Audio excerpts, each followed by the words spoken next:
चलोरेची भूमिका काही ठिकाणी त्यांची पाहायला मिळते। तर राष्ट्रवादी म्हणून तुमची नक्की काय रणनीती आहे आणि कशा प्रकारे तयारी सुरू आहे? असं आहे की माननीय मुख्यमंत्री देवेंद्र फडणवीस साहेबांनी हे स्पष्ट केले की मुंबई महानगरपालिकेमध्ये महायुती म्हणून आम्ही लढू। बाकी ठिकाणी जिथे जिथे महायुती म्हणून लढणं शक्य असेल तिथे महायुती म्हणून लढू।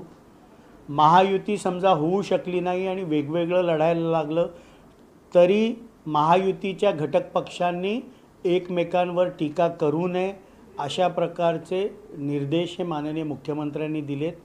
शेवटी निवडणुकांमध्ये प्रत्येक राजकीय पक्षाला आपण आपली ताकद वाढवावी हे वाटतं। महायुतीमध्ये लढण्याची मानसिकता राष्ट्रवादी काँग्रेस पक्षाची आहे, पण जिथे महायुती शक्य होणार नाही तिथे एकटं देखील लढण्याची ताकद राष्ट्रवादी काँग्रेस पार्टी ठेवते। आत्ता निवडणुकांच्या तारखा म्हणजे महानगरपालिकांच्या प्रभाग रचनेचं आरक्षण देखील निघालेलं नाही। ज्यावेळेला वेळ तशी येईल त्यावेळेला प्रथम समन्वय समितीमध्ये चर्चा होईल, प्रत्येक महानगरपालिकेच्या परिस्थितीबाबत चर्चा होईल। त्या समन्वय समितीमध्ये राष्ट्रवादी काँग्रेस पक्षाचे प्रांताध्यक्ष सुनील तटकरे साहेब असतात, त्याचप्रमाणे वरिष्ठ नेते हसन मुश्रीफ साहेब असतात, शिवसेनेकडनं मंत्री उदय सामंतजी आणि मंत्री शंभूराज देसाई साहेब असतात आणि भारतीय जनता पार्टीकडनं वरिष्ठ मंत्री व पूर्व प्रदेशाध्यक्ष चंद्रशेखर बावनकुळेजी असतात आणि आत्ताचे प्रांताध्यक्ष रवींद्रजी चव्हाण साहेब असतात। हे साही नेते बसून महायुती प्रत्येक ठिकाणी होईल याच्यासाठी समन्वय साधतील आणि अंतिम निर्णय मात्र महायुतीचे तिन्ही नेते त्याबाबतचं घेतील। नक्कीच जतमधील राजाराम बाबू पाटील साखर कारखान्याचं नाव एका रात्री एका अज्ञात व्यक्तीकडून बदलण्यात आलेलं आहे। सध्या हा मुद्दा पेटलेला आहे। काही दिवसांपूर्वीच गोपीचंद पडळकर यांनी इशारा दिलेला होता की दुराडा या कारखान्याचा आम्ही पेटू देणार नाही असं त्यांनी म्हटलेलं होतं आणि त्यानंतर अशा प्रकारे नाव बदलण्यात आलेलं आहे। कसं पाहताय?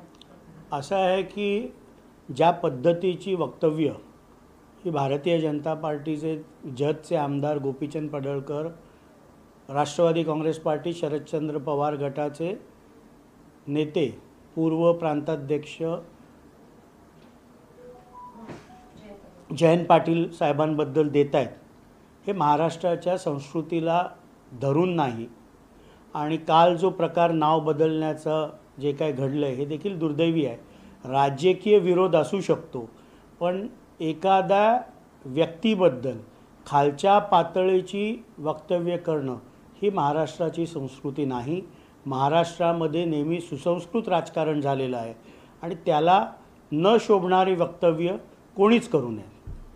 नक्कीच कुठेतरी पुण्यामध्ये ज्या पद्धतीने जैन बोर्डिंगचा विषय जो आहे तो पेटलेला आहे, असा संशय सध्या विरोधक व्यक्त करतात की धंगेकरांच्या मागे कुठेतरी फडणवीसांचा हात आहे का?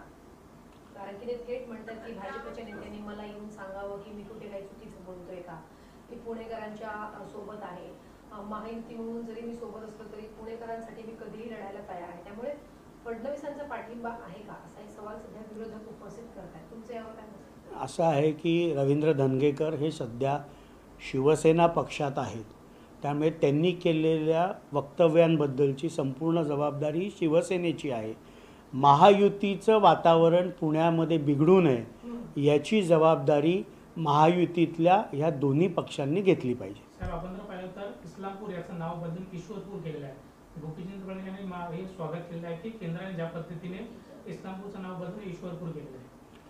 असं आहे की शासन स्तरावर तो निर्णय झालेला आहे, राज्य शासन असेल केंद्र शासन असेल, त्यामुळे ह्या निर्णयाचं स्वागतच केलं पाहिजे।